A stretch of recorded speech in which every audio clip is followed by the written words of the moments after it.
that's okay. And again, everyone, this is our fourth session. Everyone should have their constitutions as we're going through this study group. The questions come directly from the Constitution. So if we don't have our constitutions, we're not going to be able to make it very far. I don't have a recap from our previous lessons. I was supposed to put that together. I didn't get that. So for next week, I will have a recap. And I do think by the end of tonight, we could possibly get through the Constitution section of the Constitution. So we should know that the Constitution has three major sections: the Constitution, the general laws, and the bylaws. Once we get through Article, I think it's like 14 or something, we will complete the Constitution section. Then we'll go into the general laws section as of next week. So are there any questions or comments or concerns on anything that we've discussed previously before we continue into Article 7?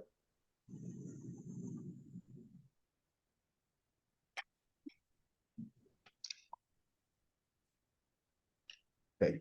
I think I didn't do a full introduction. Greetings, brothers and sisters. For the recording's sake, this is the Dr. Julius Nairi, CVPM, Atlanta Division 421 study group. Tonight, we're going over the UNIA-ACL Constitution, and tonight is March 26, 2024. Current time is 8:10 p.m. Okay. First question from our Constitution, Article 7, in regards to an amendment being eradicated. When was the salaries of high officers eradicated from the Constitution?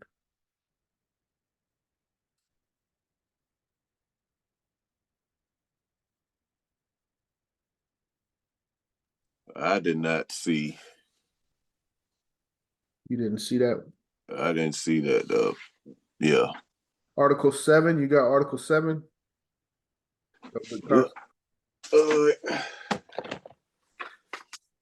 Yeah, because I have,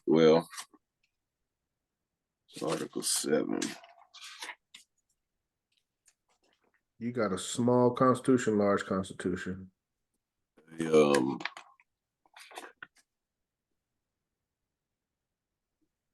don't know. I guess it's smaller than a book, bigger than a pamphlet. Interesting. Okay. Yeah, Article 7, yeah. Salary and expenses. It didn't say anything about eradication, and then it goes from salaries and expenses into high officers, and then salaries of high officers. You got the black and white Constitution? Yes. Okay, that's the 1938. Yeah. Okay. Yes, according to 1938, you are correct. Anyone have the updated 2021?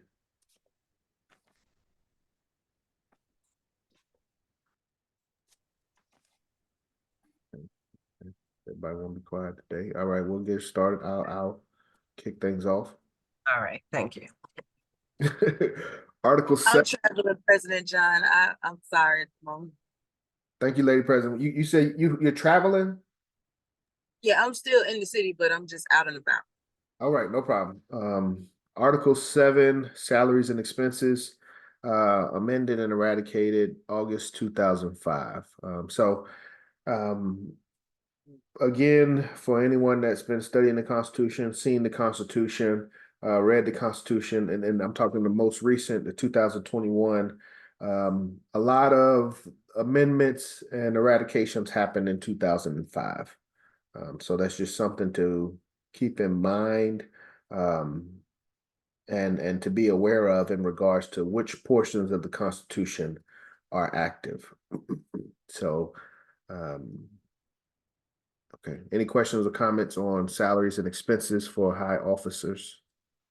Or salaries and expenses? Let me see. Yeah. Okay.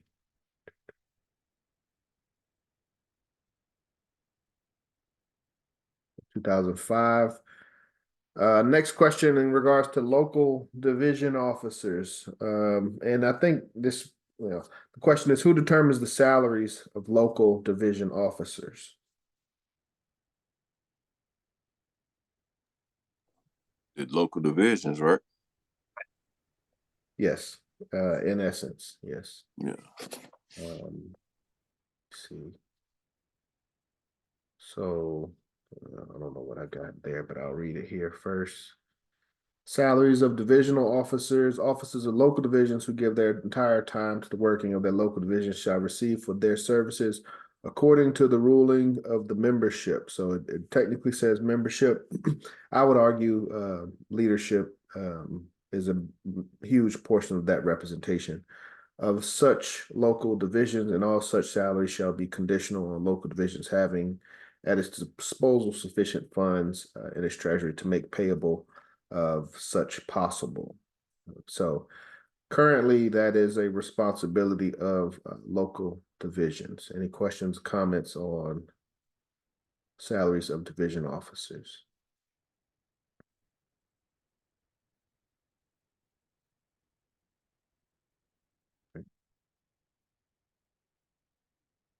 Okay, moving on, who deposits the money of the UNIA-ACL and who approves the depositing of those funds?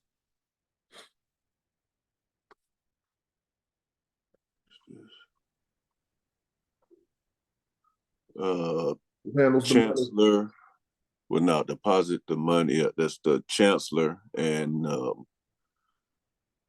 the President General, Secretary General, and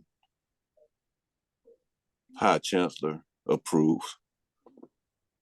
Yes, according to the, yeah, well, both of them, I think, still have the same information. Absolutely correct. Brother Malik, all monies of the UNIA-ACL shall be lodged by the Chancellor in a responsible bank and drawn only on the signature of President General, High Chancellor, and Secretary General. Questions, comments on depositing of funds of the UNIA-ACL? Give me what? Let me read that, President. I had to step out the car for a second. You want to read that? Yes, you may have a question. And just for clarity, your Secretary General is not on any bank account. Thank you for that clarity. Does Let me rephrase that. This Secretary General is not on any bank account. is this secretary involved in the approval of releasing funds? It kind of comes to the high executive council. Yeah. Okay. They've been bringing things to the high executive council before they're paid out, unless there's some kind of emergency, and then let us know then. So it hasn't been that they've just been spending the money, however. So Got you. I think, yeah, the high executive council is probably a better approach. I would argue. Any questions, comments on depositing of funds?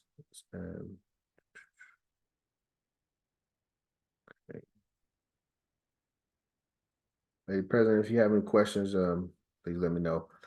In regards to investing money, what does the Constitution say? What businesses can UNIA invest money into, and who must approve the investment of those funds?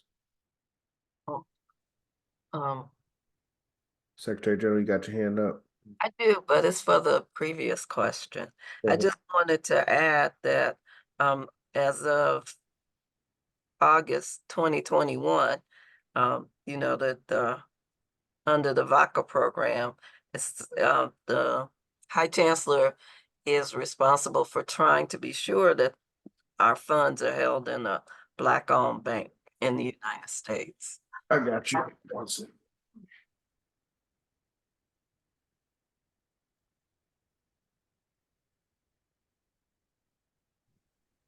That was one of the that was one of the things that I had overlooked because it was in the written constitution, but not in the digital constitution. When I put the slides together. Wasn't it? Yeah, it had not passed when we did the draft. So none of the amendments for 2021 are in the digital. What Secretary General is speaking of, for those that have the large constitution, it's on page 22. It's right before the section of Council General and after the section of High Chancellor. I think that's right. I think that's It's the area. also on page 27 where we were just reading, where the chancellor deposits all money. Oh, okay. I see. That was added as well. Funds will be held in a local Black-owned bank. Has that been done yet? No, I think he's finding, like we're finding in Chicago, where our Black banks, we've had a couple. I mean, we had like 7 or 8 at one time. Then we went down to 2, I think, or 3, and 2 of them have closed. So I think he's going through that, trying to find the bank. So it has not been done yet. Okay. Okay. For those interested, please put a proposal together. I would like to know, the list of available options at least that they have to choose from. So, okay. Any other questions on? Yeah, I have a question. So it actually needs to be a USA bank, Black-owned bank, and then if we don't have reliable or powerful Black-owned bank, is the constitution allow us to do international Black-owned banks? Currently, Secretary General, you want to answer that? I do not. Our council general just came back. Council General, you want to answer? It's in the Constitution. I know it is. And in the Constitution, it says in a US bank. So my answer would be, brother Jose, that we don't have to, that one does not stop us from doing the other. We can have the monies in a US bank, and I don't see where it says we can't have an additional bank. Okay. It's in the VACA program that you can have one in the US and in the continent. Okay, thank you. Welcome, Brother Charles. I would like to see that. I don't see that. See, if you have a Let's copy go of the back. VACA, Go ahead, Brother Charles. I was I'm gonna, saying if you have a copy of the VACA program, it's in the VACA program, not the Constitution. So there's some things that we approved in the VACA program that did not make it into the Constitution. Well, I guess they weren't constitutional amendments. correct, and some things were not approved also, Some things in the VACA program were not approved. correct. So just because it's written in VACA and like the original VACA, well, Brother Charles, you know, it went through different iterations, so okay, let me find VACA. Yeah, but because I have 2 versions, but I believe the versions that I have were before it was approved. So I'd like to understand which version was approved. That's crazy. That is, oh my goodness. That's a lot. That's a lot to keep up with. What, VACA? Yes. It is. And it's in different parts of the Constitution. Some of it's not even in the Constitution. But yeah. But we have Brother Charles for clarity. Well, the day that it was approved, I actually was out of the room at the time, but I did write it, and so did the Attorney General. the two of us wrote the final draft of it that should have been passed Hmm, that day. Who's the Attorney General? Well, Counsel General or Council General. Attorney Montepo, you aware of that? He said he had to step away. I hope he came back. He came back. He said he was back. Okay. Counsel General, any recollection? Not readily, to be honest with you. It's been quite some time. I think that was over a That year. was when we were in New York. 2021, it sounds like August. At the convention in New York. Okay. No. Okay. Well, then you just put me out. Put me out of it. Yeah. Yes, I wasn't there. Right. I know you weren't there, but the two of us wrote the final draft of it. Oh, is that I what? see. That is not what I understood you to say, Brother Charles. Okay. Well, Secretary General, at the end of the day, I would like a copy of whatever that final version was. I don't think I have that. Like I said, I only have the two previous revisions. Okay, Brother Charles. Yeah, can you send it to us? Not at the moment. I'll have to look and find it again. Okay.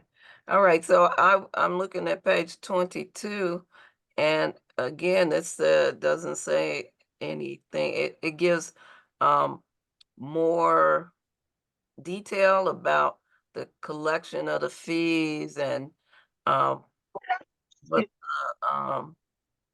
where they should be held. And it says Black-owned bank in the United States. So Yep.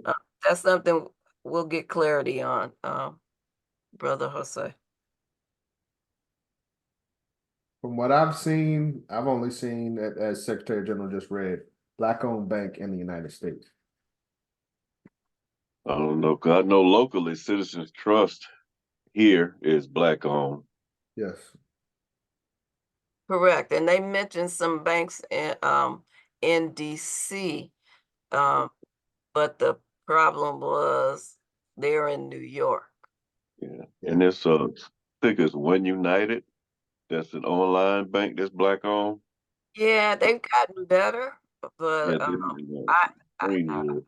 they were, I banked with them when they first started out, and I do support them, but Yeah, as far as doing business, being able to, yeah. write the checks and stuff, I don't know if that would work, but that was suggested. That was a suggestion given to the High Chancellor. Yeah, So we because that's how to. Go ahead. we just have to keep on it and make sure it happens. Yep. Yeah. Yep. Okay. Thank you. Thank you, Josue. Brother Josue. Any other questions Yes, before sir. we Thank proceed? you. I have a question. I don't know if I'm late or not, but I came in on the tail end of this conversation. I'm wondering, the vodka program was introduced as a proposal, wasn't it?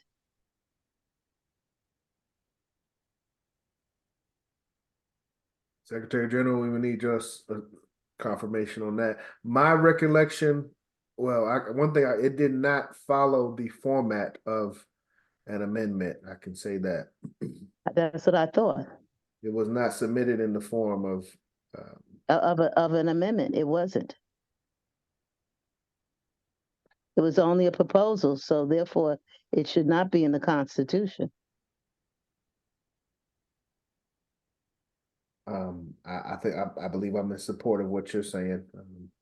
That's correct. That's how it happened. Even though I wasn't in the room, I know that it was proposed and it was accepted as a proposal, but it was not an amendment to the Constitution. Secretary General, if you're speaking, you're on mute. Thank you. The silent majority. I was speaking, so thank you for that. And I'm just gonna say, okay, I have to say I don't remember Thankfully, our Assistant Secretary General typed up most of this, but I will go back. No, I'm not gonna go back. Whenever we're ready to do something to the Constitution, I'll go back and look.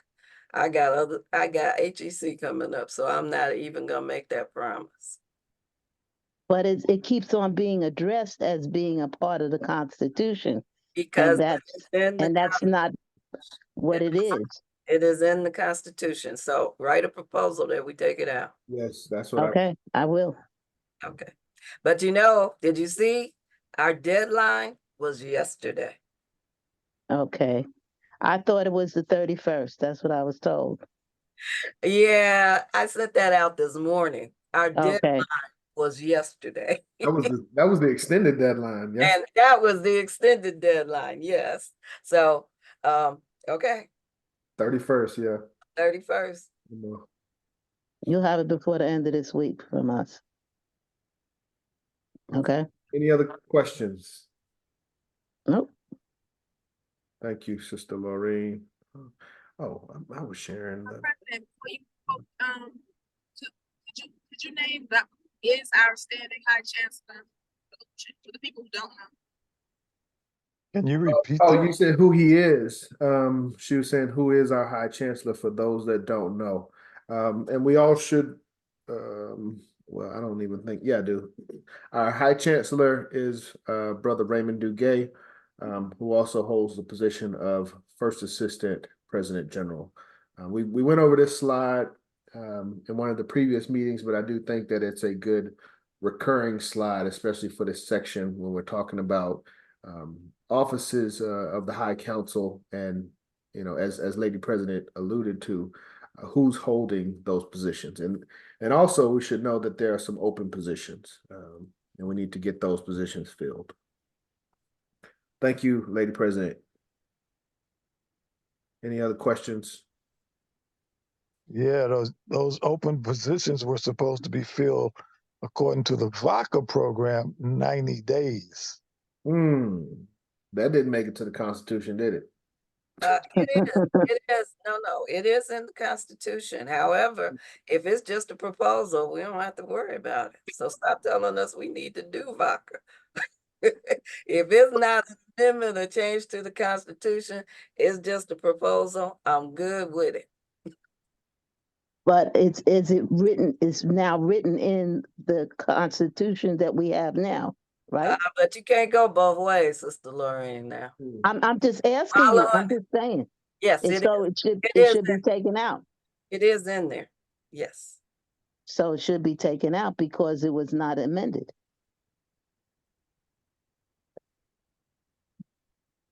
But Secretary General, I do have a question though, in regards to proposals, even resolutions, if they could be considered in the same realm, and Council General, you can answer this as well. What is the process to enforce those resolutions or proposals that have been agreed upon, but may not necessarily be an amendment? So if we make a proposal to do something in a certain amount of time, but it's not an amendment, what are the, what's the consequences of not following through with a proposal is kind of where I'm going. And I don't like the word consequences, but you know what I'm saying. What's the ramifications? Yes, yeah, I think that's a better word. I defer. Council General, you got any questions, or can you answer that for us?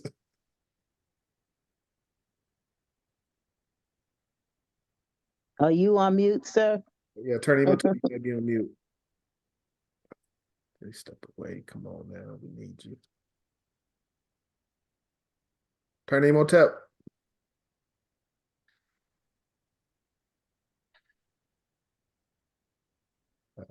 Okay. I guess we'll have to put a pin on that one and come back to that.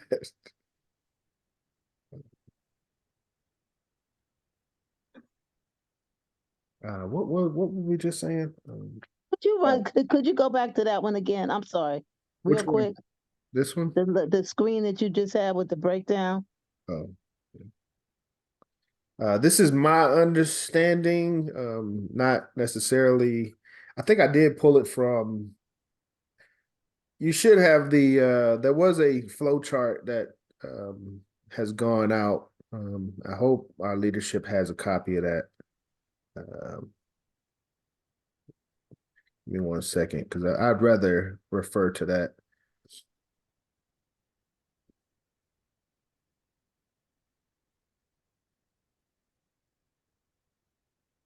So I made it based off of, this is the official, what has been sent out on behalf of our parent body and our leadership.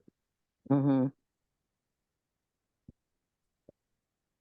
Okay, reason why I'm saying that, because it's different from the other thing, because first the division presidents were under the second assistant president general, and now the division presidents are under the first assistant president general. Is that correct? No, hold on. I have the previous. I believe That's correct.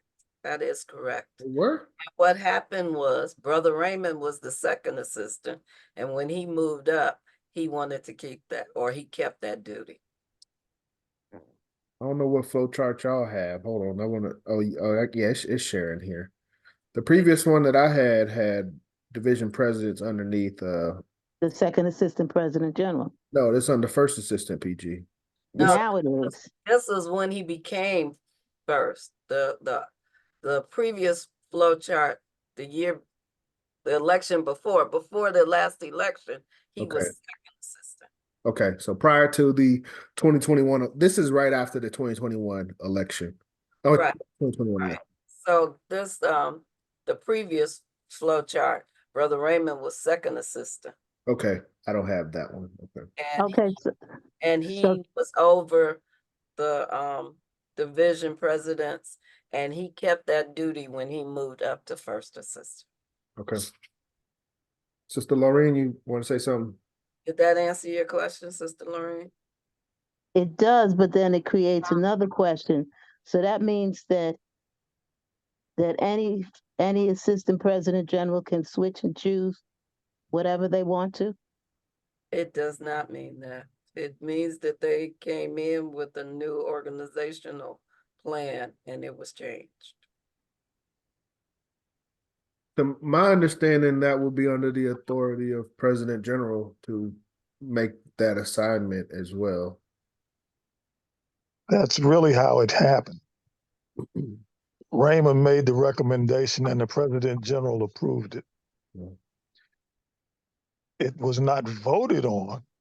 It was decided upon. Yeah, there aren't a lot of, from what I've seen in the Constitution, there aren't a lot of listed titles or responsibilities for our assistant president generals, and it's deemed, whatever is appropriate based on president general's recommendations. So their titles and roles can change. And who makes that decision?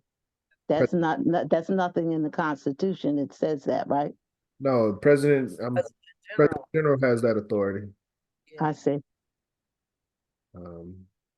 So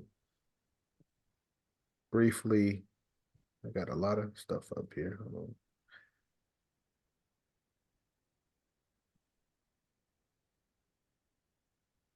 In one moment.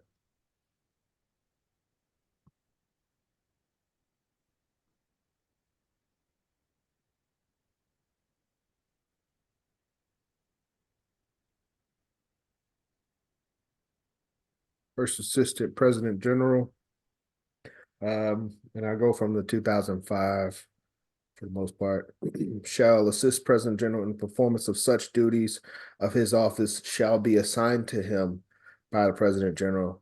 He shall perform all duties President General in their absence. So it serves the role of the President General in their absence, but as far as what their job is day to day, that's assigned to them by the President General. I see. Any other questions?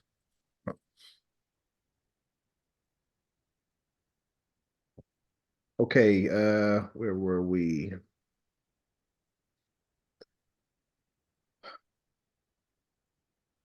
I just want to make sure that everybody is, taking notes and paying attention, and keep in mind that HEC is coming up.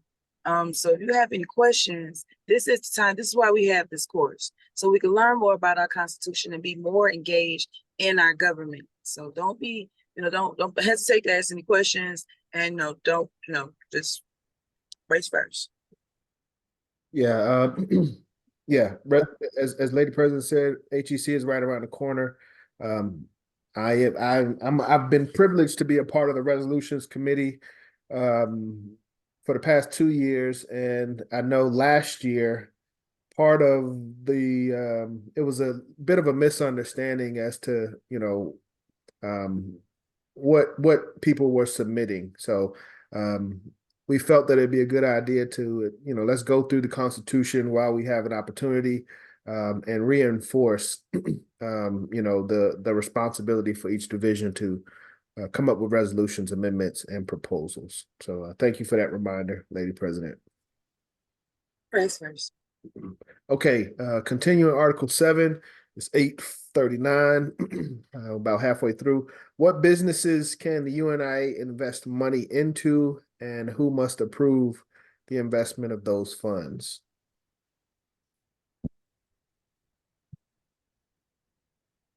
Said basically in a nutshell, profitable ones and the parent body. Thank you, Brother Malik. You pretty much correct. 1 second, I'll jump over to the Constitution. Article 6, Universal Negro Improvement Association, African Communities League, and all its divisions and allied societies may invest money in any business which, to the best judgment of the members of the organization, are such as to yield profit in the interest of the association. No division shall invest its funds without first getting approval of the parent body. So if it's something that the parent body sees fit and sees as profitable, then we can invest in that business. Any questions on that? Yes, I have a question. Yes, sir. I think a point of clarity needs to be made about what the parent body can do and what the HEC can do. Those two things have been used interchangeably in the Constitution, but their responsibilities are totally different based on the makeup of the bodies. Yes, Secretary General, I'll let you, if you would like to say anything. To my understanding, the way we've approached it, somebody have a comment?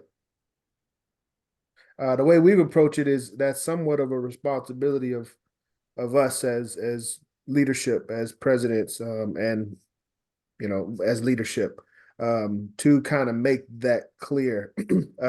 There are some distinctions listed in the Constitution, but we have to know what those distinctions are and make sure they're applied correctly.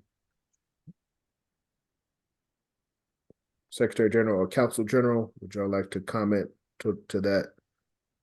I would just like to add that we did add a glossary, Mm-hmm. and the glossary does explain the difference, I think.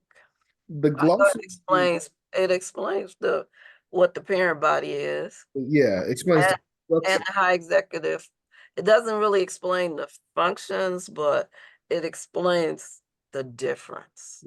But to Brother Charles's point, I think there are some powers given to the authority of the parent body, and there are some things that are given to the authority of the High Council, and knowing the difference of those responsibilities. For example, monies collected from different divisions is supposed to go to the parent body. I have seen that as well. And the High Executive Council has been making decisions about that, I do believe. And that's why I'm saying there's a bit of confusion. That is, I believe that is correct. There is no place for the parent body to have a separate account. So the parent body is the High Executive Council and the division presidents. They don't need a separate account, Brother Charles. No, I'm not saying that they need a separate account. What I'm saying is in the Constitution, as I recollect, it says that dues are collected and go to the parent body. No, it says the dues go to the secretary, go to the High Chancellor, but paid through the Secretary General. Reports come through the Secretary General and the funds come through the Secretary General, but the funds go to the High Chancellor. It Okay, does- I'll have to check how it's written because that was my understanding that that was how it was written. Okay, but when you make your payments to the, when divisions send their money in, our payments always go to, they're payable to the parent body, not to the High Executive Council. The account is a parent body account. Okay, Well, one go second, ahead.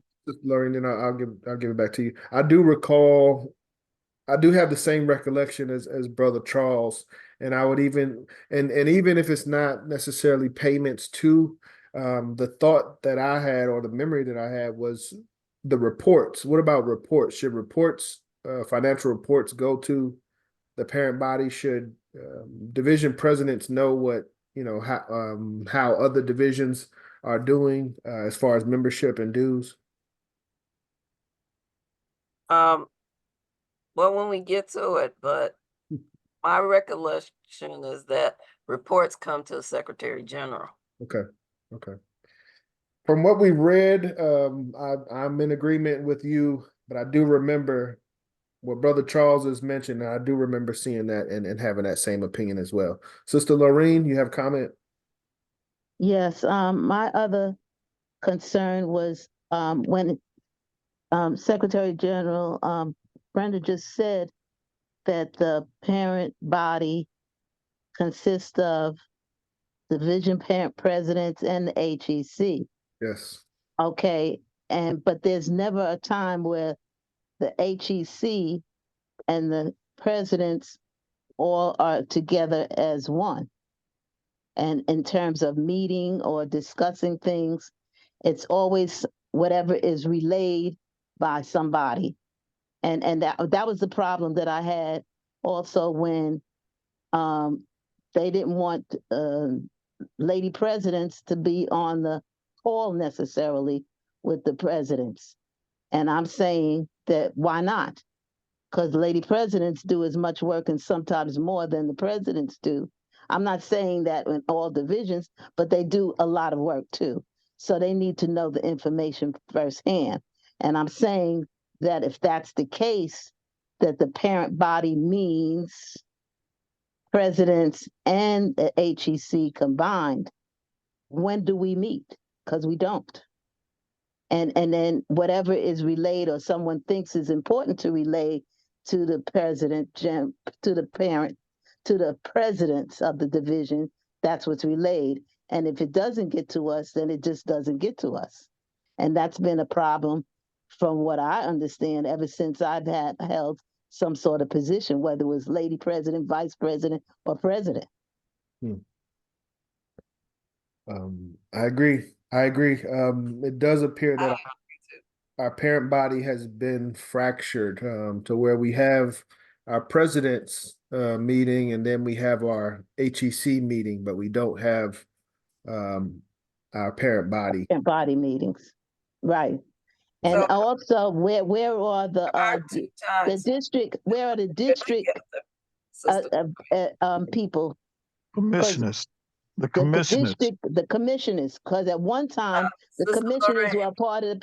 Can I finish? One time the commissioners were a part of the parent body or the They're high executive High council. Executive Council, and then they weren't a part of it, and I don't know where they are now.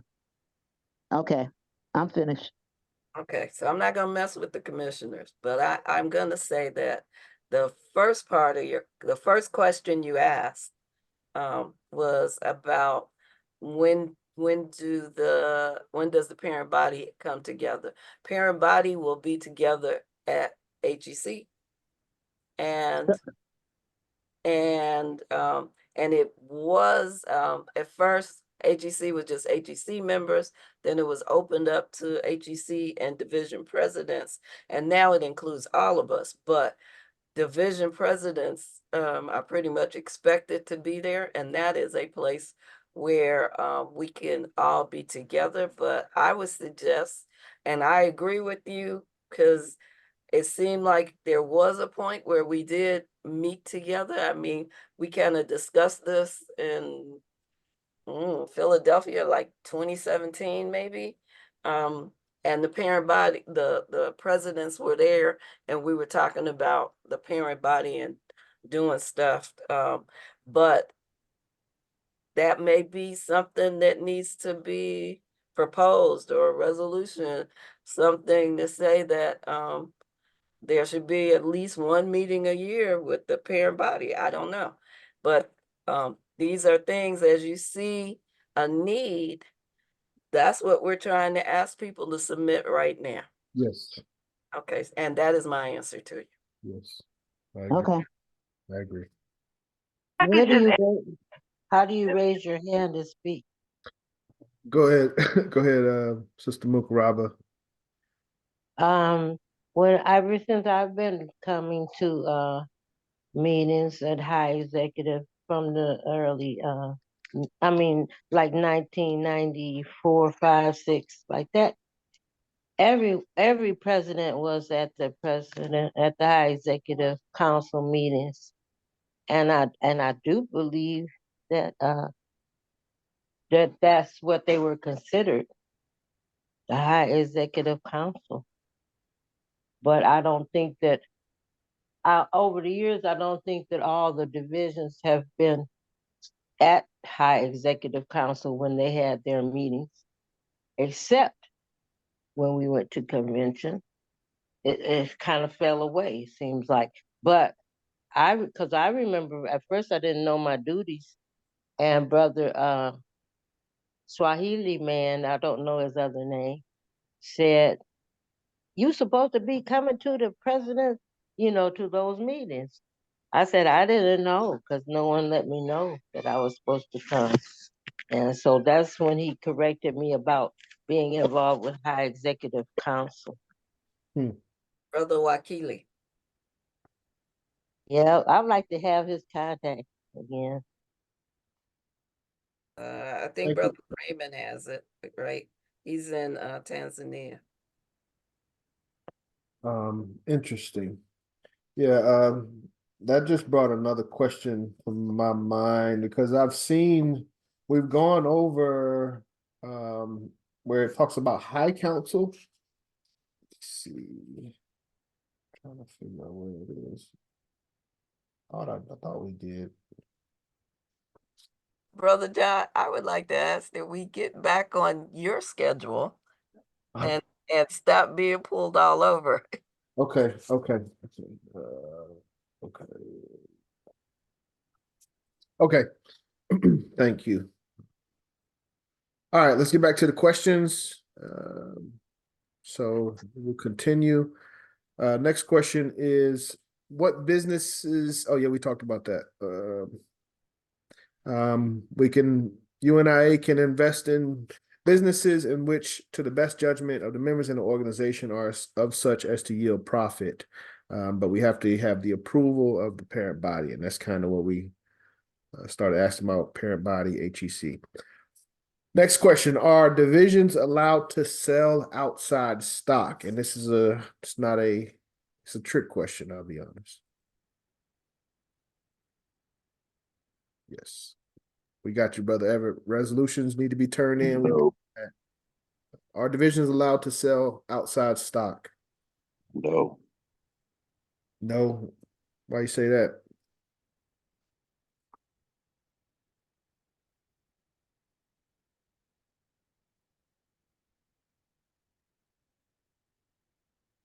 Brother Malik?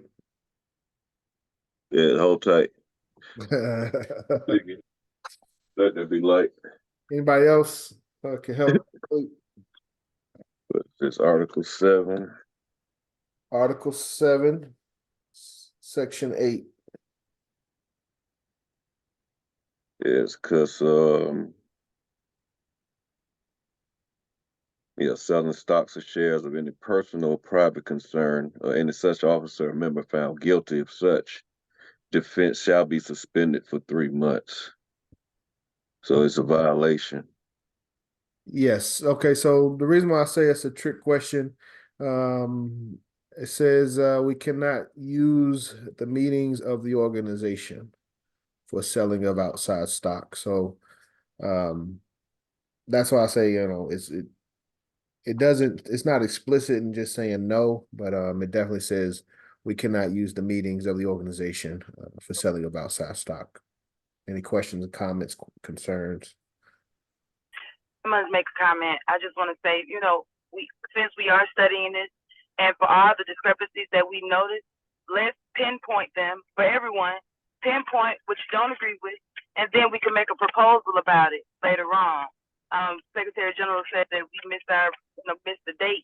The date is closed for meeting proposal. But as we're going through this course, I want all of our divisional leaders to pinpoint what you don't agree with. Let's not bicker. Let's not do the bickering thing where we going back and forth. Let's just pinpoint what we don't agree with, and let's save it for a date where we can come to the table and we can all discuss it together. So that's just, I just want to put that out there. Raise first, everybody. Thank you, Lady President. Secretary General, I see your hand. Okay, thank you, Sister Ashley. I want to say, Sister Robney, I want to say that I was just teasing Sister Lorraine. The deadline has been extended this very last time, and you have until March 31st to get in any resolutions, proposals, amendments, items of concern, or agenda items. So you still have time. Yes. Yeah. What do you use to change Constitution? Is it a proposal, resolution, or what did you say we can submit? Amendments.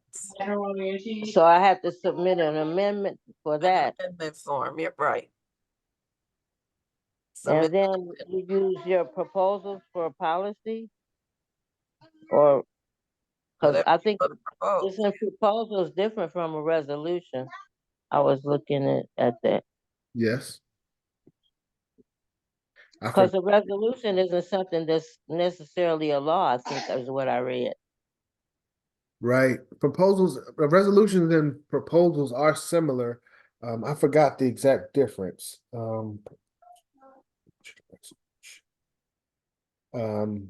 Resolution basically speaks to something that needs to be changed in the way procedures are carried out. Gotcha. A proposal is something that needs to be done. And I don't think you passed the resolution. I think you passed the proposal. I think you passed. You passed them both. Yeah. Resolutions read whereas something needs to be done, and we resolve to do it. Yes. Yes. Okay. And a proposal simply states that you find an issue that needs to be addressed. Yep. Yeah. Thank you. Yeah. It's like resolution. The way I remember it now, resolution would be a correction and proposal would be a suggestion. That's just my way of thinking about it, but that's good enough. Okay, so yeah, no using the meetings of the organization for selling of outside stocks. Any questions or comments before we proceed? Okay. Next question in regards to departmental assistance. Who approves departmental assistance?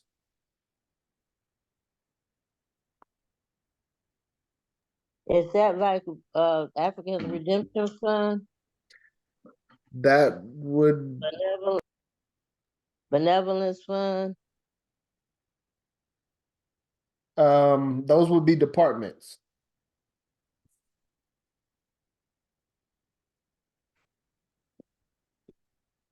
President General. President General? You got- Answering the question. Yeah, you're absolutely right. Yes, yes. I was about to say parent body, but it's yeah.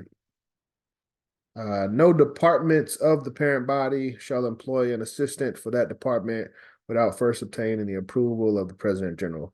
Nothing that we really have to worry about right now, but it's just something. It's in the Constitution, something to be aware of when that time does come. I'll proceed. I don't want to linger on that too long. Okay, I want to try to get to sitting of High Council, which is Article 10. We'll try to get to Article 10 before we get out of here. Where does the revenue of the UNIA-ACL come from? Where does our revenue come from? This is another trick question, I think.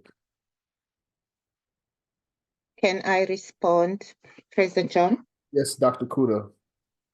Okay, the revenue for the UNIA-ACL comes from monthly subscriptions, not exceeding 25 cents per month, but I think it's 27 cents now per active member.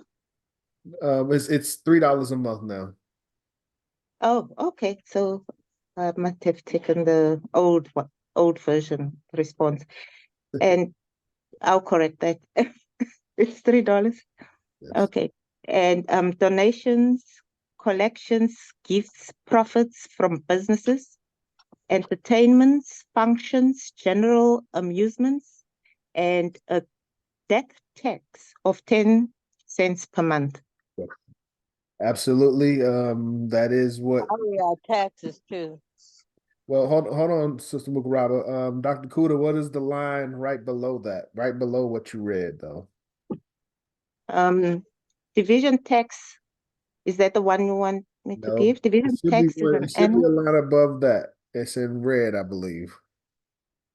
Okay, then I need to switch to the Constitution again because I just did write myself responses. Okay. You did your homework. So I'm reading from my own responses. I'm not in the Constitution right now. I used the Constitution to get these responses. No, you're fine. But what I was trying to get to is that section that you read has been amended and eradicated. It has been replaced by another comment that reads, the joining fee is $10 per month. Annual tax shall be increased by $5 for a total of $10 per member, and monthly dues shall be increased by $1 for a total of $3 per member beginning January 2014. International divisions are exempt from dues. So it relists the fees, but it does not explicitly. It doesn't. Wait, I guess that is the same thing. Yeah. It is not, and I think that that's a correction, that amended and eradicated Mm-hmm. should be taken out, and then it would just be an amended. when Ah, you start okay. amending. Yeah. I think that's what was supposed to happen. I have it marked down on mine, Okay. well, with the question mark as to why that is there, but I will have to look back before we do send out any corrections or whatever. Got you. And that's what and the answer to that I had undefined, because in the previous section it stated clearly that the revenue was derived from these sources. And the new portion lists what the updated fees are, but it doesn't explicitly say what percentage is sent for. Wait, that's not the same thing? I think that is. I feel like that's okay. Now that I read it again, it makes sense to me now. But, all right, Thank you. I see it's on page 32. Thank you. you're welcome. You must have So it. the amendment that was done August 2005 is replacing section 1. Yes. Yes. I'm saying no. There is nothing that I see that it just says it was amended and eradicated 2005. I think that should not be there. What do you think, Sister Lorraine? I think it just should have the amended and added 2013, which would just give us the updated fee structure. I think that's the only change. Well, I remember that that was the issue that we had with everything. So we included everything. You know, we included with the old and we included what the amendment was. So everybody could see. That's why one is in black and the other one's in red. But that's, see, yeah, hold on. Yeah, but it doesn't show anything. It just says, Oh, yeah, right. I don't know what happened to what it showed, what it was supposed to show. yeah, so that definitely either something is missing Yeah, or it is. or Yeah. that part shouldn't be there. Mm-hmm. The part that we are talking about that's missing, it says it was added 2013. I don't know. Oh no, Okay. I'm saying the part right here where it says this was Amended and eradicated. Yeah. because now we have nothing that says where the revenue Revenue comes is from. correct. That was my original concern. Okay, but when I read it again, I felt like the quantities listed in the amendment replaced what was in the original section 1. Just an update on the amount. More than likely, that's what it was. I don't have too much of a concern on that. Any questions, concerns?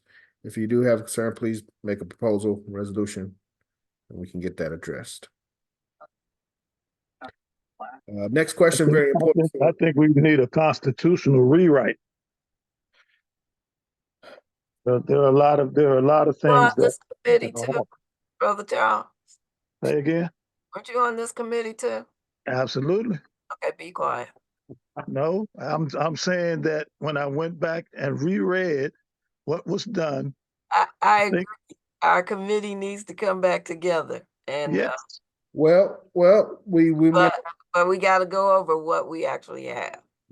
we went over Well, this. what I'm saying is I think we need to have a proposal or a resolution to redo it. I don't think that's necessary, Brother Charles.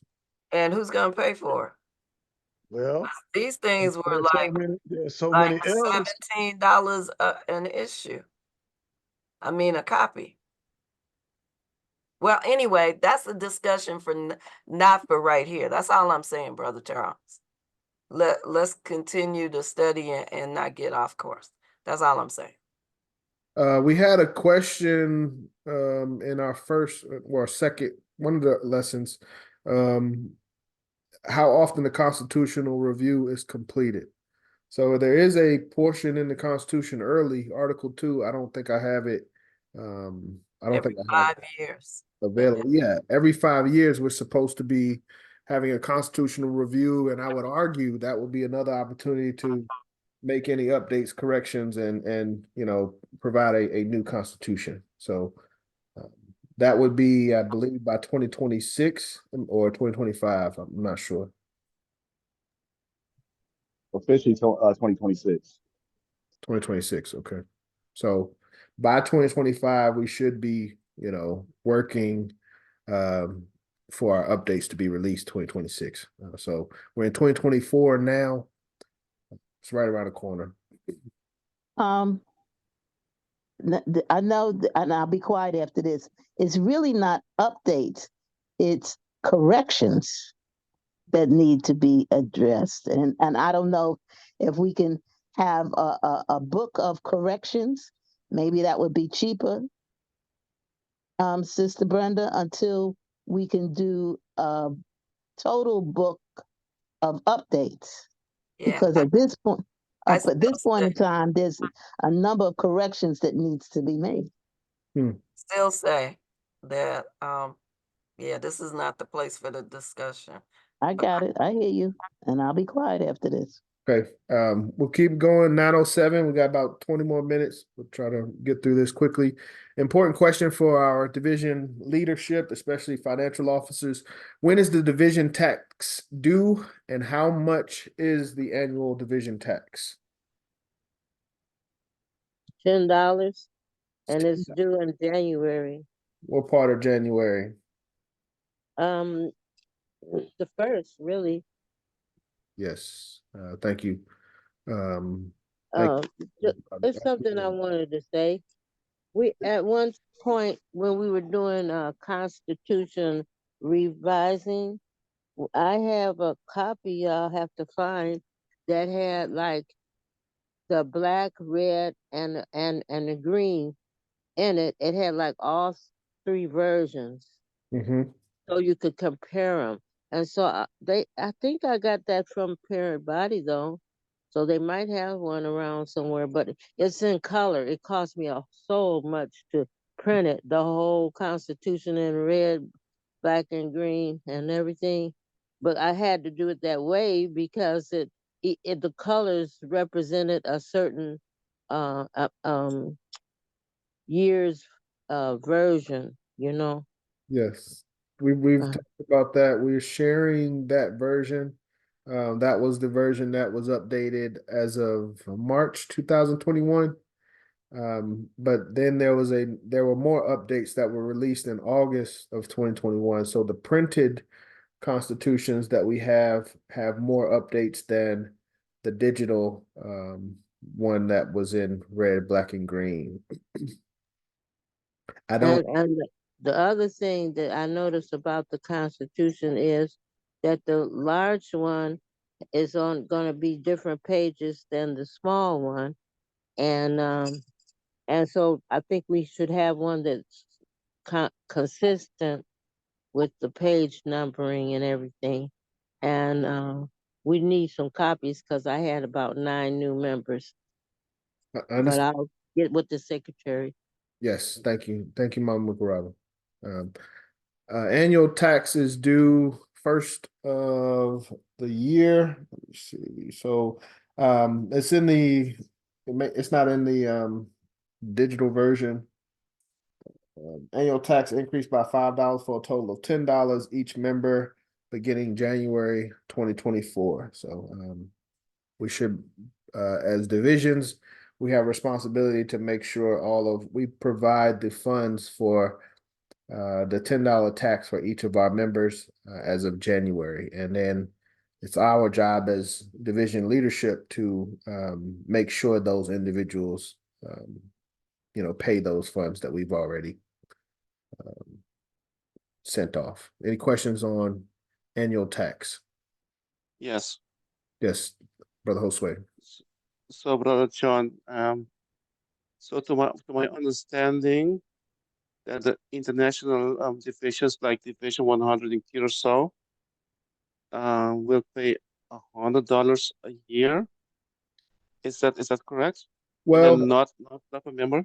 yeah. Oh, no, that's not correct. Okay, go ahead, Secretary General. Okay, go ahead, And Sister see, that's not Brenda. my understanding. If they told you pay $100 a year, pay $100 a year. But we did not go over that part, but in the on page 29 of the big book, right? International divisions are exempt from dues except for North American. Yes. Okay. Okay, so Actually, Canada, that's actually my question. Yes. you're right. So the $100 is the fee to become a division. There is a fee when you Okay. register, but that's not an annual fee. That's just one Okay. One time payment fee. Yes. time fee. Okay. Well, Yes. Maybe I confused it. Yes. Okay. Thank you, Sister Brenda. Okay. I would argue though that international divisions would still be responsible for annual tax. Okay. Go ahead. I would $10, that's US money. Yes. And how much? Yeah, unless we're going to do like rate of exchange, but that is not what it says. What does it say, Secretary General? It Because what I read, doesn't deal with annual tax at all. what I read is in Article 8, it says the joining fee is $10 per member. Annual tax shall be increased by $5 for a total of 10 per member and the monthly dues shall be increased by $1 for a total of $3 per member beginning 2014. So and then it says international divisions are exempt from dues. Right. And so they are, like, when we talk to our members, we say dues are $56 when you join, or $46 a year. We don't separate that. We do separate it in our paperwork, but to our membership, we just call it dues. My argument is unless it should be expanded. International divisions are exempt from annual tax and dues and joining fee if that is what it is. But the way it's stated right now, I would argue it exempts them from monthly dues, but not annual tax or joining fee. Yeah. I would agree with that. Yeah, I wouldn't agree with that, but I do understand it. I do understand the way it is stated. And so that maybe that's something else we need an expansion on. Yeah, secretary. Yeah, we're not gonna do it. I'm not gonna. We can. We'll talk about this at HEC. Right. Any other questions? Thank you for answering that. I Yes, appreciate it.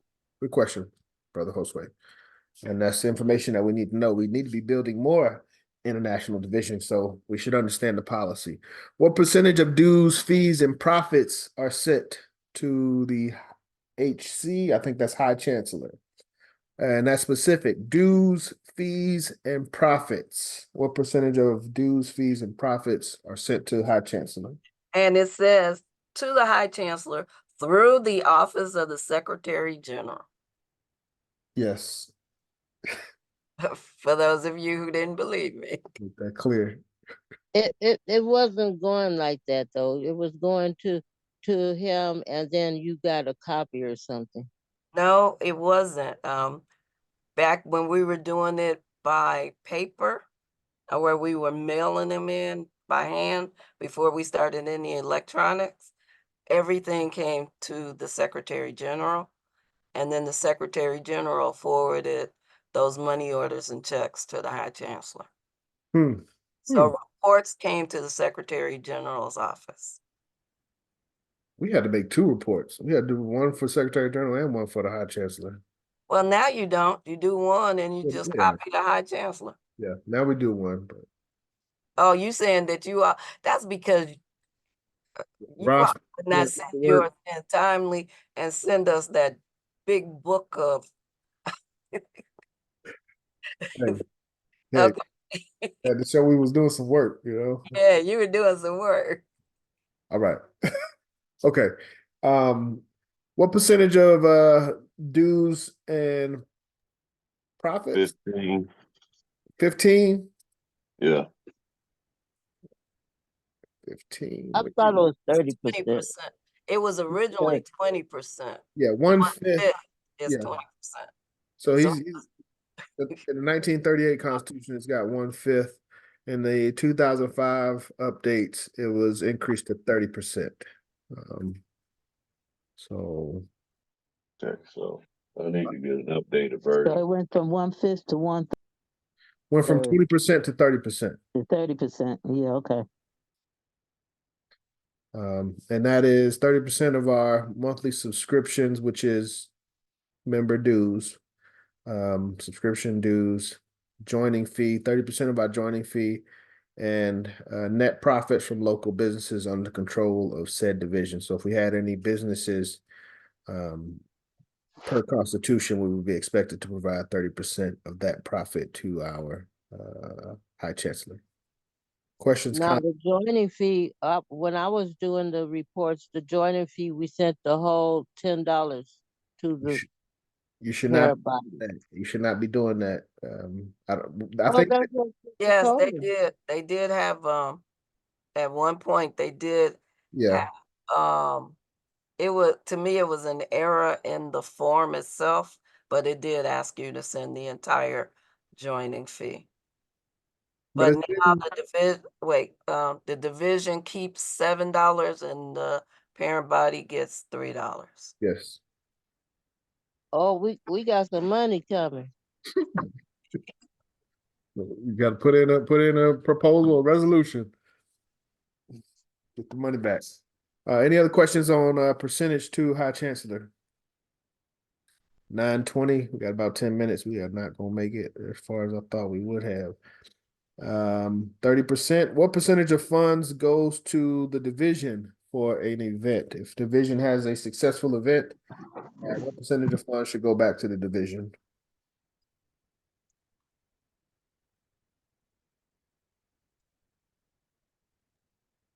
Per 50%. Absolutely. Thank you, Brother Malik. Not gonna go too deep into that. So per Constitution, 50% should go back to the division. Questions, comments? Yes, I that doesn't read make that math.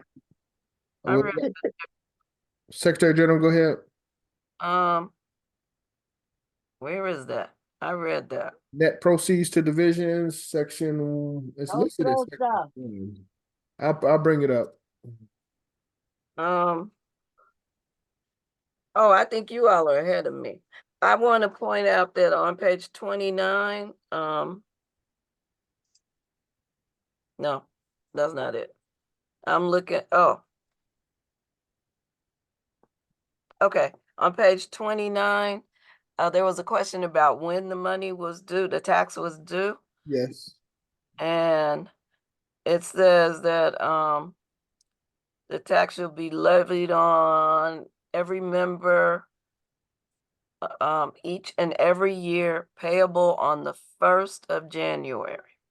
True. I didn't read over that. Okay. Yeah, you were, I'm like, I know it says the 1st in there somewhere, so let me find it. I went to the $10 as of January, but I didn't read 1st of January. Okay. It's I right. have a question on that. Brother Josue? Yeah, I have a question on that. Let's say I have a member in my division. They join in, let's say in July, like make it easy. And then at that point, they should pay half of the $54 or the whole year. And then how are you gonna implement it started in January? No, they wouldn't pay half. Oh, am I on mute? Okay. No, you're not. They would not pay half. They would pay half the year of dues, but they still would be responsible for their $10 joining fee and their $10 tax, the annual tax. The taxes per year doesn't matter when you come in for that year, that $10 tax. And then instead of $36, it would be 18. So they would be Divided here. 38, I think. Divided accordingly. So what you're telling me is everybody, all of us, should pay by January 1st, regardless. Well, no, I am not telling you that. Divisions can do it how they want. So when a person joins, if that person joins in July, right? Yes. Okay. So you have an option. You can tell that person to pay you, what I say, 10, 20, half of it. $38 to pay up until the end of the year. Okay. Or you can tell that person to pay $56 and they will be paid up until June of the next year. However, January 1st, the division will have to cover that tax for the year, which you won't get from them until June. Okay, I got you. Okay. Or there's one third thing is take the $56 when they come in, and in January, tell them that they will owe $38 to be paid up until December 1st. I'm sorry, December 31st. So they can just pay, no, it won't be 38, I'm sorry, because they already joined. tell them that they would need to pay $28, and that will take them to the end of the year. Hmm. And that, to me, that's probably the easiest way. So they paid their dues. They will owe again in June, right? Because they joined in July.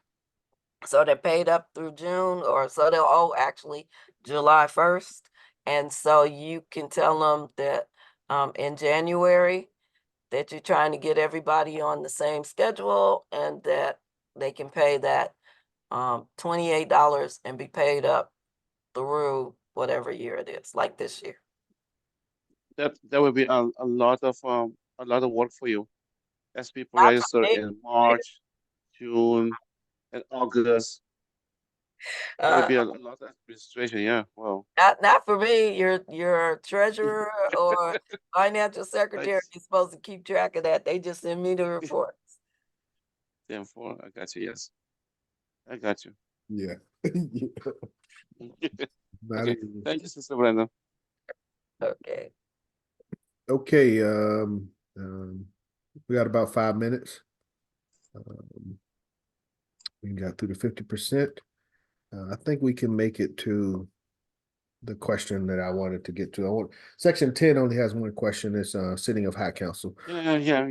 Actually, I'm still sitting with something here that you mentioned before. I want to understand. Yes. Okay, so let's go back one step back. My division, let's say my division is holding a fundraiser, right, for my division. That means I need to send certain percentage of that fundraising funds to the parent body. Is that what you were saying? Well, to my understanding, you classify as international division. No. I'm saying a local division here from USA. Oh, what's the question? So the question is, my division, my local division, not international, my local division is holding a fundraiser, right? Mm-hmm. So the funds that we collect from that fundraiser, I need to take certain percentage of it and send it to the parent body, or is that fundraising funds staying with us locally? I would say that's staying with you locally. It says 30% of profits from local businesses. I wouldn't consider a fundraiser a local business. 30% goes to the parent body. For a fundraiser? For But fundraiser? it depends. Like if it's what they don't get part of is like if you got a building fund, but just a fundraiser raising funds for the division. Yeah. So, but it's after your expenses. It's 30% of the profit, not the proceeds. It does say Yeah, donation. net proceeds. Yeah. I have a question, Mama Secretary General. Apologies. Race First Family. This is Sister K from Division 120. Race First All. So last year, our division did a fundraiser specifically to get our division members to High Executive Council. Were we supposed to give 30%? No. Okay. Thank you so much. And I think that's a great idea. All divisions should raise funds to get their members to convention. But hold on, Secretary General, like that seems like you just said two different answers to the same question. I did. Yeah. So I said like the building fund, or this is another case where you would not have to do it, but just a fundraiser to raise coffers of the division. Yes, when you look at your activity sheet, that activity sheet says whatever activities you have after your expenses, 30% goes to the parent body. Interesting. Okay. I'm not going. Interesting. That's an interesting dynamic. Okay, Cornelius, we need the extension cord. What do you mean, Sister McRobin? I didn't know I was on. I thought I. All right. All right, don't be abusing no children now. Okay. All right. No, it's for his tablet. Okay. A couple. You heard me say extension cord. Oh yeah. Oh, I don't want no kids with no extension cord. Just a few more questions. I'm cracking up.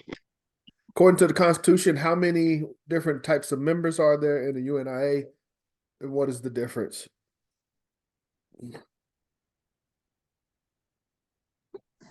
You have the inactive and the active. All people are members of the UNIA that are of melanated blood. But you have the ones that pay their dues. We are considered active, and that gives us our right to vote. And the inactive are the ones that are not conscious of how important UNIA is. 1,000% correct, Sister Mukaraba. I don't have anything to add to that. Everybody clear on the two types of members in the UNIA and the difference between ordinary members and active members? And I just want everybody just to pinpoint that for me, if they could, please. Thank you. That everyone is, all melanated brothers and sisters are ordinary members of the Universal Negro Improvement Association. And Africans Communities League. Race first. African Communities League. Yes. Thank you, Lady President. Okay, now we're getting into Executive Council. Where shall Executive Council assemble according to the Constitution?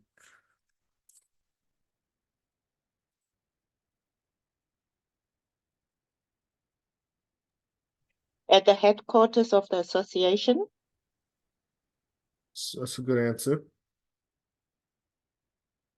Or you might say national headquarters. Is that the only answer? No, that is one answer. Is that the only answer? At the convention, right? Well, we're talking about High Council right now, but they do apply the same. But the Constitution states the location where we will have the sitting of Executive Council. Executive Council. International headquarters? What's that? The international headquarters? International headquarters. Okay, we're getting half of it. Or other designated location. Yes. Secretary General's on top of it. In the original 1938, it stated shall consist or shall assemble at headquarters, period, pretty much. 2005, we've expanded that to say shall assemble at headquarters of the association or any other designated location. So yes. Questions, comments on the constitutional approach of sitting of High Council, the location. And we should all know that currently we vote on the location of High Council, the next High Council at the end of current High Council. So at the end of High Council in Atlanta, we voted to have High Council in Philadelphia. And I think currently we're locked into Philadelphia for a little while. From my understanding, we're going to have the next few High Councils at international headquarters. Is my understanding. We do still have to vote on that, though. No, at each HEC. We did, but I could have sworn that was the sentiment coming out of Atlanta was that we needed to, spend some time in Philadelphia, and that was the suggestion. Well, I don't mind, so let me just mute myself. Anyone else remember that discussion? I remember that discussion. But Yes, that's the way we had agreed. I took it as discussion. It was just a discussion? No. That's how I took it. No, it was an agreement. You remember it correctly, brother. Okay. Thank you. I need that, reassurance. Make sure I'm not remembering it in my own mind.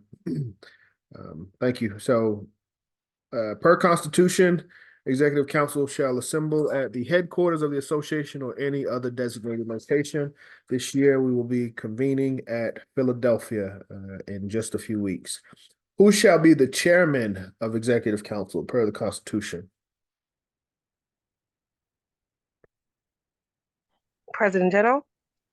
Yes, ma'am. And this is something that I was not necessarily aware of. I would like to, I don't know necessarily, I don't think we enforce this from what I've seen. in my recent years at High Council. I second that. Is there any from our elders, any reason as to why? Is it just something that we weren't aware of? I didn't hear what you said. Would you repeat?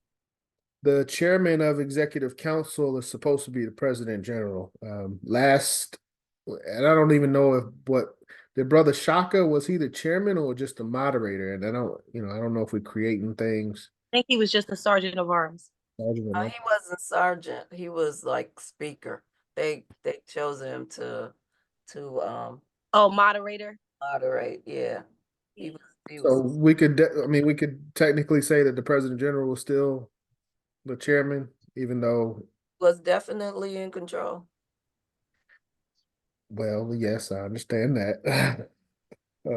Okay. I want to get down off of that stuff. I don't want you My to- understanding from a And chairman that's the one. standpoint, That's the one that cost me 70 bucks. my Mukaraba, I gotta mute you. No, I did it myself. Goodness gracious. Okay, she did. My understanding, the chairman is somewhat of a moderator, as proposals are brought forth or individuals wish to speak, they speak through or have to get approval from the chairman. Am I wrong? Is this at the HEC or this is at convention? This is executive council. It's the HEC. Yeah. Oh, okay. Yeah. So, yeah, I think if the president general doesn't want to be doing like that kind of day-to-day, that kind of overseeing, I think it's his choice how he wants to run it. But I agree. Okay. Yeah. And we could ask him if he wants to, I don't know, step up, but he would, yeah. I think it's up to the president general, like he can assign those duties to whomever he wants. That's the way I would take it. With that, I'll read the section for edification. The Executive Council of the UNIA-ACL shall assemble at the headquarters of the association or any other designated location and shall consist of all high officers of the association and others elected thereto. President General and Administrator shall be its chairman, and in his absence, First Assistant President General and the Secretary General, its secretary. So according to this, the only person, the chairman shall be either the President General or the First Assistant President General, and only in his absence.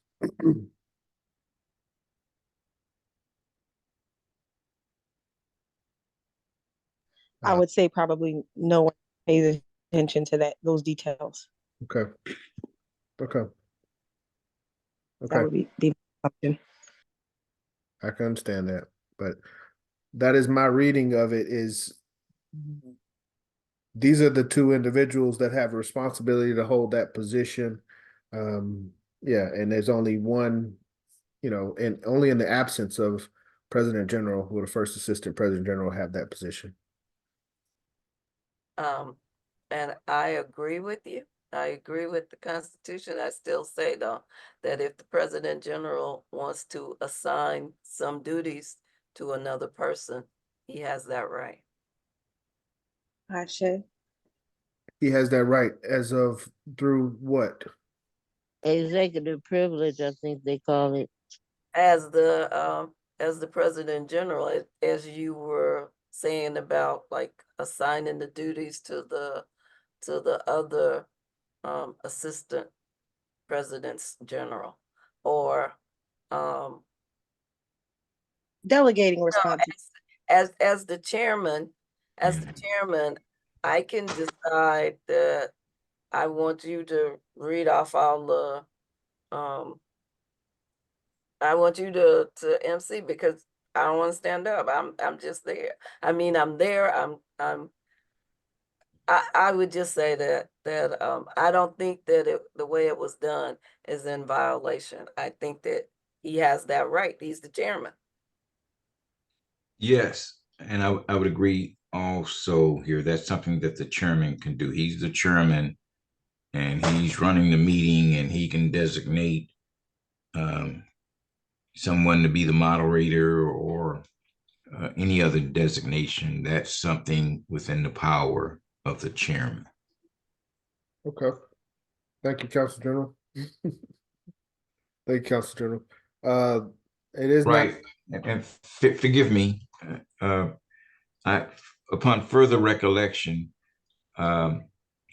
PG3 is correct. It was during my first term as Council General. I was just coming on board, and the VACA program was being decided. And I do recall, I think, going over and finalizing the wording of, I believe it was a section of VACA. It may have been the whole program, but that was quite some time ago, and I just recall. So the PG3's recollection is much better than mine, and I just wanted to make that correction. Thank you, Council General. Thank you. 9:39. I only have one other question, and if you could be patient, we'll adjourn in just a moment. Last question, I think, is pertinent, and I think it's very great, a perfect closing for tonight, and to get us prepared to finish up our resolutions in preparation of High Council. But last question: what shall the Executive Council decide? And I think this goes in line with, for me, the purpose of Executive Council.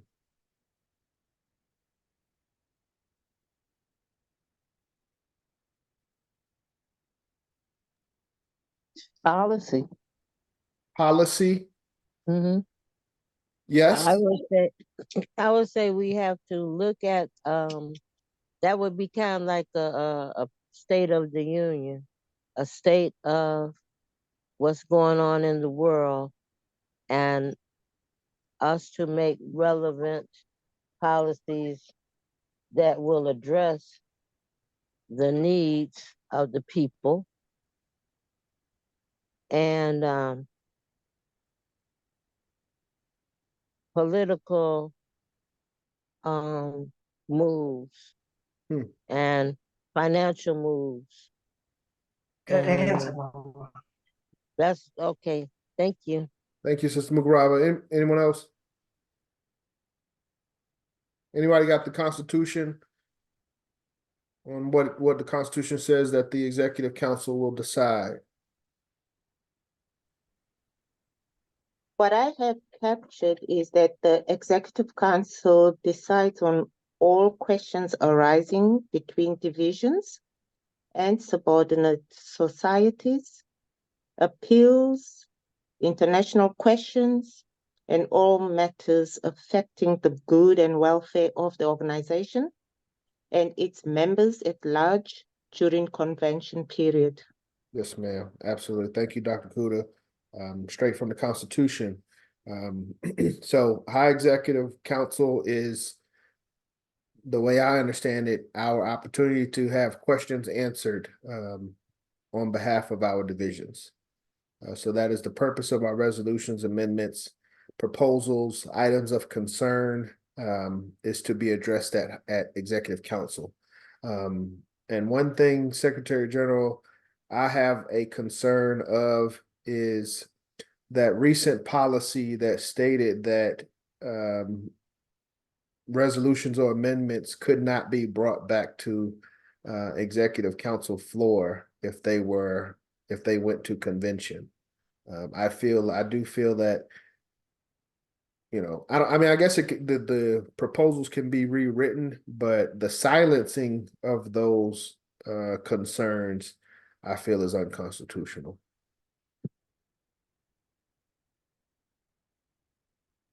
I'm sorry. Can you say that again? There was a ruling that what now? To my understanding, I agree. If a amendment, resolution, or proposal, or whatever it may be, was approved at High Executive Council, but then it went to convention and it was voted down at convention, then that proposal, amendment, or resolution could not be brought back up at the future HECs. It can only be brought back up at convention. Secretary General, can you help me out? Am I wrong in that understanding? Are you say that it has already, because it has already passed HEC and passed through HEC, we would just continuously revisit it at convention? No, Or there are things that needed to be changed in it, we would have to resolve, bring it back up to HEC so that we can make those changes and then propose it again. Secretary General, would you help me? that is my understanding, but the reasoning was that the convention is the highest body of the UNIA. And if if it has been rejected at convention, the highest body, how can it come back to the HEC to say, okay, bring it back again? I think that's the way that it was said. I understand that, and I understand that rationale, from an ideological standpoint, but from a reality standpoint and from a practical standpoint, from what I've seen, and through the practice of one man, one vote, depending on where HEC is, you can have support for a proposal. Depending on where convention is, your proposal can either be supported or rejected. I don't see it as a principle, right or wrong. I just see it as an objective. I see it more subjective than objective. So I understand where you're coming from, Brother John. So it's like, and I have to agree with you on that. Yeah, so it's like, even if it was, it may have been disapproved at this convention in this location, but every time we've presented it in other places, it's been supported. Right. Yeah, as I say, you get no arguments from me. So, but at the end of the day, it's 9:45. We're getting ready to close out. But I do believe, based on this last statement, it shall decide all questions arising from divisions and all matters affecting the organization, both internal and external. I feel that if divisions or individuals within divisions follow the procedure to have their resolutions, amendments, and proposals reviewed in time, they should be able to be brought to the floor at HEC. So, all right. If there aren't any closing concerns are there any closing questions or concerns? We're ready to close out. No, but I want to thank everybody for joining us this evening. Thank you all. Thank you for supporting divisions. Thank you, Secretary General. Thank you, President General, Third Assistant. Thank you for coming. Thank you, supporting divisions. We really appreciate y'all. Race first. Well, at least we could have it stay at the convention level and be brought back up from the floor or something. If it was automatically brought back up every convention, I guess that would be okay, but that's not my understanding. My understanding is it has to be reproposed at the convention. The individual that brought it up needs to be present at convention every year in order for it to be brought up.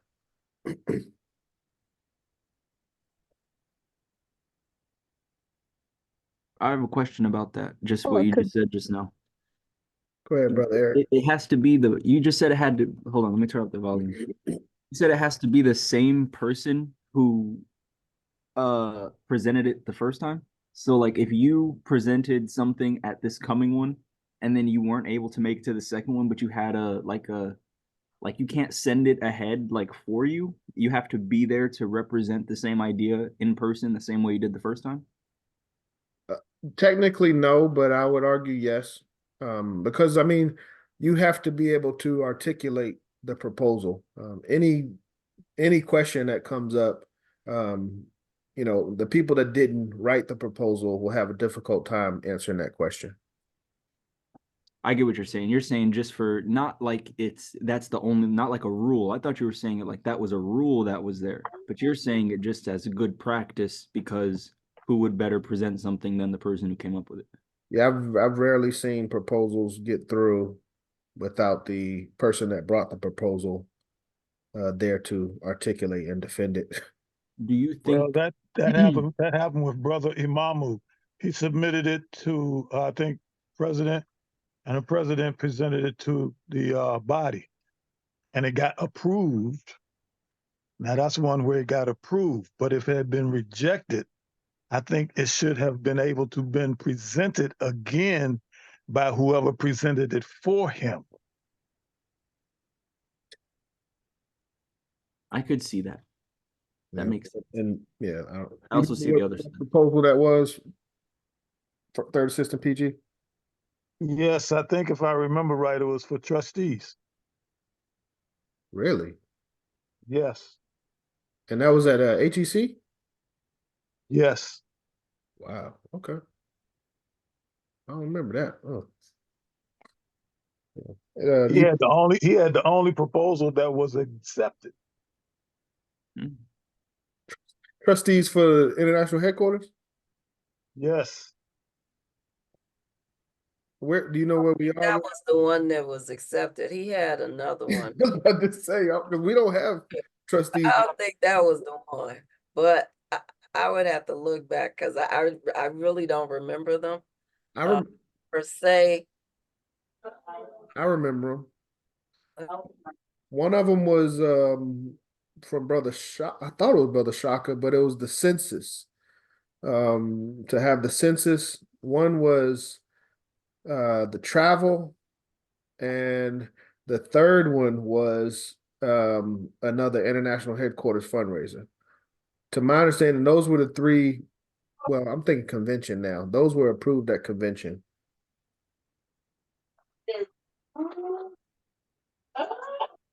Brother Charles, are you saying it was approved at HEC or at convention? It was approved at it was approved at HEC and convention. Yeah. I only have three items that were brought to convention that were approved. And those were the three that I listed.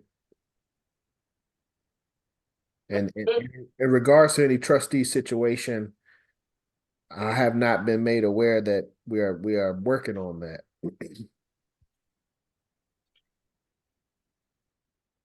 That sounds like hearsay. We might need to represent that one. Neither have I. That sounds like another a proposal for this year, Brother Charles. Well, but if to your memory, we need a better tracking system. If to your memory it was supported, I would think it'd be supported again. We need a better tracking system. We got to reclaim the fallen, the poor, and uplift the race. Yes, ma'am. Okay, I think the one that was approved by Brother Imamu was for planned major national and international fundraiser, UNIA-ACL headquarters building. I think that was the one that was approved. That is the one. Well, that's all right. Don't worry about it. By him. It'll be presented again. Yeah, there we go. Race first. I've got my copy of resolutions now. I don't see Brother Charles. I do remember you making that in items of concerns. We got no trustees for assets of the UNIA-ACL, but there was no follow-up, no resolution, no proposal. It was brought to the floor. It was discussed, and then we proceeded. I don't think anything was done though. Well, sometimes you have to put those steps for implementation into the proposal itself, and put some dates in there. Yeah. Race first. Thank you. I think that would be very fitting for a resolution. to call for Duly noted.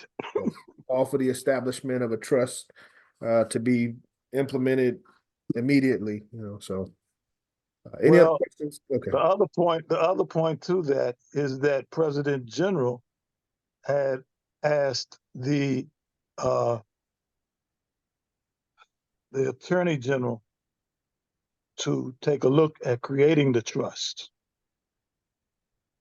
Okay. Council General, you got any comment to that? Council, yes. Yes, and I think I made or gave some alternatives on how it could be done, and the numbers and divisions, divisional representatives. I can't recall what had been decided. Okay, but when did that take place, Council General? I think it was Atlanta.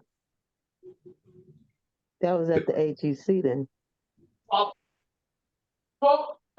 Well, it had been after that. That's when I was appointed. Reappointed. It's true. Yeah, Yeah. and so it would be sometime after then. Yeah. Okay, yeah, a lot of work to do. I'm ready to close out if everyone else is. Everyone else is good for tonight. We will continue next week, but yeah, I would definitely, as divisions leadership, we need to send out an emergency meeting for our divisions to complete resolutions, proposals, and amendments prior to the end of the month. So Exactly. President, do we announce what we're doing tomorrow? no, First. Yeah, we're having a resolutions meeting tomorrow. That's a local thing, Lady President. Yeah, that'll get very, we won't get any work done trying to bring in multiple divisions. We need to get our stuff taken care of. There's one tomorrow. What you trying to say, John? Come on now, like it ain't no. She know what I'm saying. He said what he said. Barely got through. He said what he said. Study group. We all understand what you're saying. Yeah. No problem. Yeah, We all have the same issue. Exactly. I really do feel that it'll, this is the preferred method, and I know y'all just messing with me, but as we go to our divisions, put our resolutions proposals together, submit those to the resolutions committee, and then we'll have an opportunity to refine the best proposals from everything that's being submitted, because I'm sure we all, there are some common concerns and there will be some common proposals. So but I will say that we at 421 are looking forward to the proposals that each individual division has. We are expecting you all to come to the table with proposals so that we can enhance our race first. Thank you, Lady President. Thanks for all the good work, folks. Thank you. With that, we will close out. Lady President, will you please do us the honor? Absolutely. All right, give me right fist in the air. One God. One God. One God. One aim. One aim. One aim. One destiny. One destiny. Africa. For the Africans. For the Africans. Those at home. Those at home. And those abroad. And those abroad. Race first, family. One love. Race first. One love. Peace and love. Peace, family. Next week. Wait, I thought you said tomorrow. Emergency meeting. One tomorrow. Everyone else next week. All right, bet. Peace. Peace.